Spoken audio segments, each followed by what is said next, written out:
Hello नमस्कार बच्चों, कैसे आप लोग। उम्मीद करता हूँ आप काफी अच्छे होंगे, बड़े शानदार होंगे।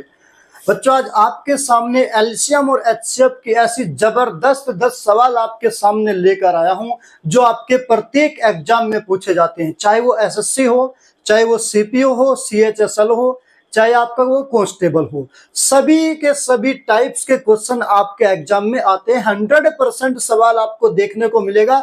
जो टाइप आज मैं आपको बताने जा रहा हूं उस टाइप को थोड़ा ध्यान से समझिए, ध्यान से कॉन्सेप्ट को देखिए। जबरदस्त 10 सवाल होंगे और जबरदस्त उनकी शॉर्ट ट्रिक मैं आपको बताने वाला हूं। ठीक है मेरे भाई, चलिए जुड़े रहिए, वीडियो के लास्ट तक जुड़े रहिए, क्योंकि जब लास्ट तक वीडियो देखेंगे तभी आपके कॉन्सेप्ट समझ में आएगा। ऐसे तो कॉन्सेप्ट बिल्कुल समझ में नहीं आएगा जो बीच में छोड़ के चले जाएंगे। ठीक है, जो लास्ट तक टिकने वाले हैं वही वीडियो पे टिके, बाकी छोड़ के चले जाएं। जरा देखिए, एक सवाल है, पहला नंबर सवाल में आपके सामने है। सबसे पहले मैं आपको बता देता हूं एचसीएफ और एलसीएम होता क्या है। एचसीएफ क्या होता है और एलसीएम क्या होता है, मैं इसके बारे में आपको बता देता हूं। देखिए एचसीएफ का मतलब ही यहीं से समझ में आ रहा है। एचसीएफ का मतलब क्या होता है, जरा देखिए।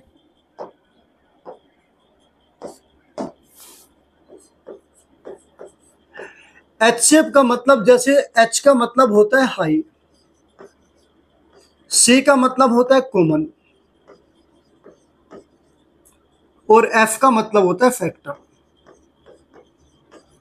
हाई कॉमन फैक्टर यानी वह बड़े से बड़ी संख्या जो सभी संख्याओं को पूरा पूरा डिवाइड कर देती है, फैक्टर कर देती है, सभी के फैक्टर कर देती है। यानी वह बड़ी से बड़ी संख्या जो दी गई सभी संख्याओं को पूरा पूरा काट दे, उसको एचसीएफ यानी महत्तम समापवर्तक कहते हैं।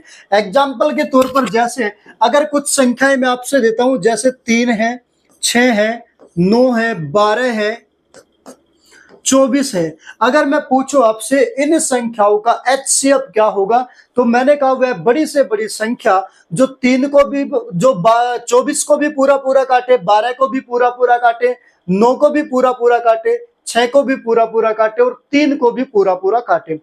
3 को भी पूरा पूरा काटेगी तो वह संख्या 3 से बड़ी तो बिल्कुल नहीं हो सकती, क्योंकि 3 से बड़ी संख्या 3 को पूरा पूरा काट ही नहीं सकती। इसका मतलब हुआ या तो वो संख्या 3 होगी या 3 का कोई भी फैक्टर होगा। समझ में आ रहा है? इसका मतलब कहने का यह हुआ एचसीएफ दी गई सभी संख्याओं में या तो सबसे छोटी संख्या के बराबर होगा या उसका कोई भी फैक्टर होगा। पहली बात। अगर मैं एलसीएम की बात करता हूं, एलसीएम क्या होता है, जरा देखिए एलसीएम क्या होता है। Least common multiple.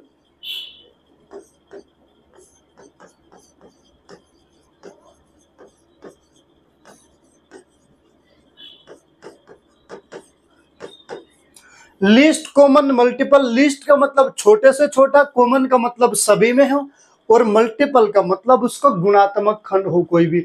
यानी वह छोटी से छोटी संख्या जो दी गई सभी संख्याओं से पूरा पूरा विभाजित हो जाएगी, पूरा पूरा कटेगी, इसको क्या कहेंगे, एलसीएम। यानी एलसीएम वह छोटी से छोटी संख्या होती है जो दी गई सभी संख्याओं से पूरा पूरा कट जाएगी। जैसे अगर मैं आपसे कहूं, जैसे अभी मैंने एग्जांपल लिया था 3, 6, 9 और 18। अगर मैं कहूं इसका एलसीएम क्या होगा,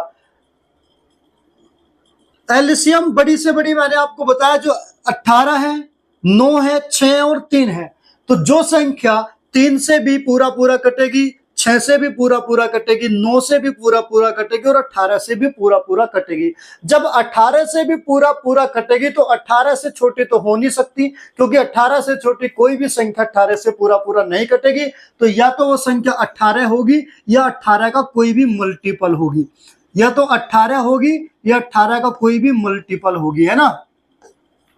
जैसे देखिए 18 3 से भी कटा, 6 से भी कटा, 9 से भी कटा और 18 से भी कटा। तो इसका मतलब वह संख्या कौन सी हो जाएगी, 18 क्या हो जाएगा, इन दी गई संख्याओं का एलसीएम हो जाएगा। ठीक है, ये तो थी आपके एलसीएम और एचसीएफ के बारे में कौन क्या होता है। अब पहला नंबर सवाल एसएससी सीजीएल का मैं आपको बताता हूं कौन सा सवाल है। देखिए इसने कहा दो संख्याओं का एचसीएफ महत्तम समापवर्तक 12 है, निम्नलिखित में से कौन सा उनका लघुत्तम समापवर्तक कभी नहीं हो सकता। यानी एचसीएफ दे दिया कितना, 12 दे दिया, एलसीएम निम्न में से कौन सा नहीं हो सकता ये पूछा है। मेरे भाई आप ध्यान रखना, HCF मैंने आपको बताया वह बड़ी से बड़ी संख्या जो दी गई सभी संख्याओं को काट दे और उनके एलसीएम को भी काट दे, वो HCF होती है। तो HCF जो 12 जिसको काट देगा वो एलसीएम होगा, 12 से जो संख्या नहीं कटेगी वो एलसीएम नहीं होगा। तो 12 से 72 भी कटता है, ये तो एलसीएम होगा। 12 से 60 भी कटता है, ये भी एलसीएम होगा। और 12 से 84 भी कटता है, ये भी एलसीएम होगा। 12 से 90 नहीं कटता, तो आपका ऑप्शन सी 90 एक ऐसी संख्या है जो 12 से नहीं कटता, अर्थात इसका एलसीएम कभी नहीं हो सकता। ऑप्शन सी इस सवाल का सही जवाब होगा। 2 नंबर सवाल है का उन संख्याओं के महत्तम समापवर्तक HCF और लघुत्तम समापवर्तक के बीच का अनुपात क्या है जिनका लघुत्तम समापवर्तक 48 और संख्याओं का गुणनफल 384 है। देखिए आप एक बात ध्यान रखना, दो संख्याओं का गुणनफल जो है, पहली संख्या और दूसरी संख्या का गुणनफल किसके बराबर होता है? HCF और LCM के गुणनफल के बराबर होता है। ये फॉर्मेट आप ध्यान रखना है ना, दोनों संख्याओं का गुणनफल उनके HCF और LCM के बराबर होता है। दोनों संख्याओं का गुणनफल कितना दिया है? 384 दे दिया, बराबर HCF कितना दिया? LCM 48 दिया है ना, एलसीएम दिया 48, HCF तो दिया ही नहीं हमसे, एलसीएम दिया कितना? 48 हो जाएगा। चलो HCF निकालेंगे हम यहां से, 48 से कितनी बार चला जाएगा? देखिए 8 8 64 बचा 6, 8 चौक 32 और 6 38, कितनी बार चला जाएगा? 8 बार चला जाएगा। तो HCF कितना आ जाएगा? 8 आ जाएगा। HCF 8 आ गया। एलसीएम कितना दिया है? 48 दिया है। सवाल में पूछा है HCF और LCM का अनुपात, यानी HCF और LCM का अनुपात हमसे पूछा है। HCF कितना है? 8, LCM कितना है? 48, दोनों का अनुपात निकालेंगे। 8 से 8 एकम 8, 8 छंग 48, 1:6। इस सवाल का बिल्कुल सही जवाब हो जाएगा ऑप्शन नंबर बी। ठीक है, अगर आपको क्लास समझ में आ रही है, सेशन आपको अच्छा लग रहा है, तो प्रत्येक स्टूडेंट वीडियो को लाइक करते रहिए। लाइक के बिना कोई स्टूडेंट न जाए। जितने भी बच्चे वीडियो को देखते हैं समझ में आता तो लाइक जरूर किया करो मेरे भाई। सवाल नंबर 3 देखिएगा, दो संख्याएं 6:5 के अनुपात में है, यदि उनका महत्तम समापवर्तक HCF 3 है तो दोनों संख्याओं का लघुत्तम समापवर्तक कितना होगा? एलसीएम पूछा है दोनों समय। आपको एक कॉन्सेप्ट बताऊंगा, याद रखना, अपने माइंड में सेट कर लेना अभी। बिल्कुल इतना बढ़िया कॉन्सेप्ट है, आपने कभी सुना भी नहीं होगा। क्यों? क्योंकि जो अनुपात है ना और ये HCF है, ये HCF हमेशा 1 यूनिट का मान होता है। कितने यूनिट का? HCF 1 यूनिट का मान होता है। और पहली संख्या कितनी है? 6, और दूसरी संख्या कितनी है? 5 यूनिट। तो देखिए पहली संख्या 6 यूनिट, दूसरी संख्या 5 यूनिट, और 1 यूनिट का मान होता है HCF। HCF हमेशा 1 यूनिट का मान होता है। तो 6 यूनिट का मान कितना हो जाएगा? 3 6 कितना हो जाएगा? 18। तो पहली संख्या आ जाएगा 18 और 3 पंजे 15, दूसरी संख्या कितना हो जाएगा? 15। इनका क्या पूछा है? एलसीएम पूछा है। तो जरा इनका एलसीएम निकालेंगे। 18 पंजे 90, 15 छिका 90, कितना हो जाएगा? 90। आप डायरेक्ट निकाल सकते हैं, अगर कुछ बच्चे नहीं निकाल पाएंगे तो इनके फैक्टर कर लो। 3 गुना 3 गुना 2 कितना हो जाएगा? 3 3 9 दूनी 18, 15 का करना, 3 तो यही मिलेगा, एक 5 और ले लेंगे बस। तो 5 दूनी 10, 10 तिया 30, 30 तिया कितना हो जाएगा? 90 हो जाएगा। ऐसे भी आप निकाल सकते हैं, है ना। तो सवाल में यही पूछा था उनका एलसीएम बताओ, तो एलसीएम कितना हो जाएगा? 90 इस सवाल का बिल्कुल सही जवाब हो जाएगा बच्चे।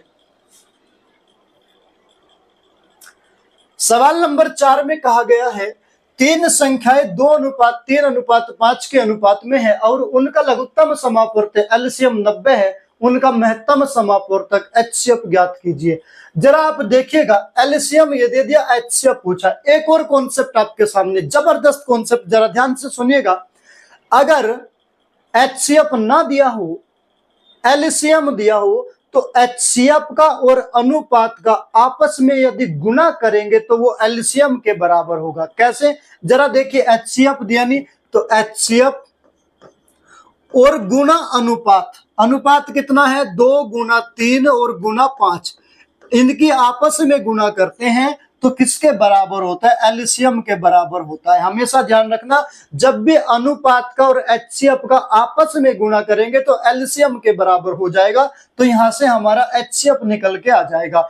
5 तिया 15 दूनी 30, 30 से 90 कितनी बार चला जाएगा? 3 बार चला जाएगा। तो HCF का मान कितना आ जाएगा? HCF आ जाएगा 3। सवाल में यही पूछा था, तो इस सवाल का सही उत्तर ऑप्शन डी हो जाएगा।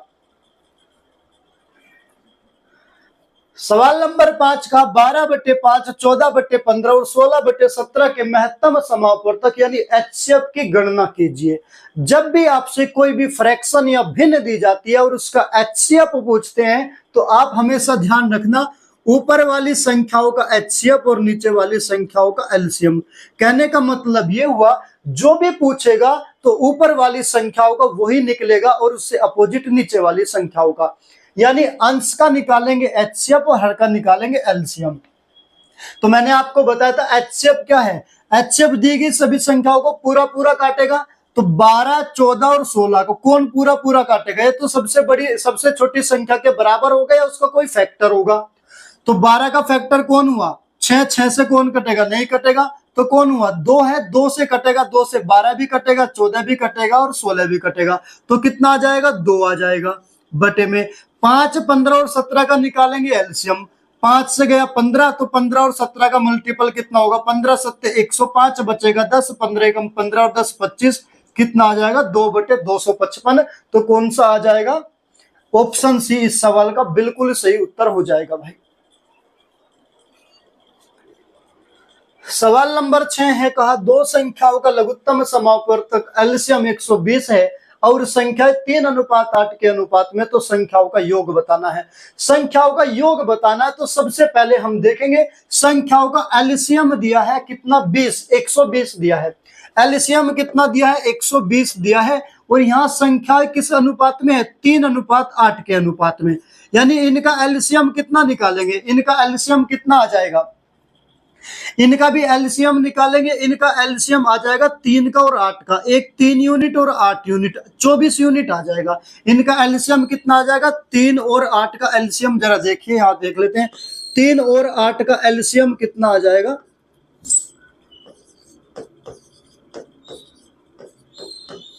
24 यूनिट आ जाएगा। कितना आ जाएगा? 24 यूनिट आ जाएगा 3 का और 8 का। अगर मैं इसको 24 से डिवाइड कर दूं, 1 यूनिट का मान आ जाएगा कितना? 1 यूनिट का मान 5 आ गया।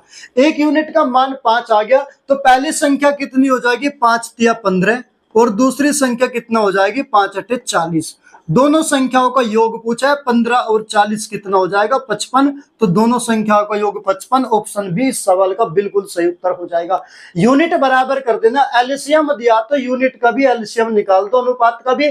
3 का 8 का एलसीएम 24 यूनिट आएगा और एक 24 यूनिट का मान 120 है। 1 यूनिट का मान 5 आ जाएगा।